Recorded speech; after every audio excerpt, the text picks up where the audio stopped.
శ్రీ గురుభ్యో నమః. హరిః ఓం. శ్రీ పరాభావనామ సంవత్సరము, ఆషాఢ మాసము, జూలై 15వ తేదీ నుంచి ఆగస్టు 12 సింహరాశి ఫలితాలు. ముఖ్యంగా ఉద్యోగంలో ఉండేవాళ్ళు బాగా గమనించండి.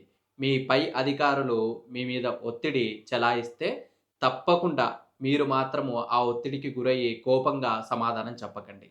దయచేసి ఉద్యోగాన్ని కాపాడుకోవడం ప్రయత్నం చేయండి. అదేవిధంగా మీరు వేరే ఉద్యోగాలకి మారడానికి ప్రయత్నించకండి. ఉన్న ఉద్యోగంలోనే మీరు ఆ ఒత్తిడిని సరళించుకుంటూ మీరు ముందుకు వెళ్ళడం అనేది చాలా మంచిది. అదేవిధంగా వ్యాపారంలో కూడా చాలా పెద్ద పెద్ద వాళ్ళు వస్తూ ఉంటారు. వారితో ఆచితూచి మాట్లాడండి. అదేవిధంగా విద్యార్థులు విదేశీయానం కోసం ప్రయత్నించేటువంటి వాళ్ళు ఎవరైనా ఉంటే మాత్రము చాలా సహనంతోటి, ఓపికతోటి వ్యవహరించడం అనేది చాలా మంచిది. సింహరాశి వారికి ఈ ఆషాఢ మాసమంతా ఆయుధం ఏంటి అనగా అంటే ఓపిక, సహనము ఇవి ఉండాలి. కాబట్టి మీరు శ్రీశైలము దర్శనం చేసుకోవడం అనేది చాలా మంచిది.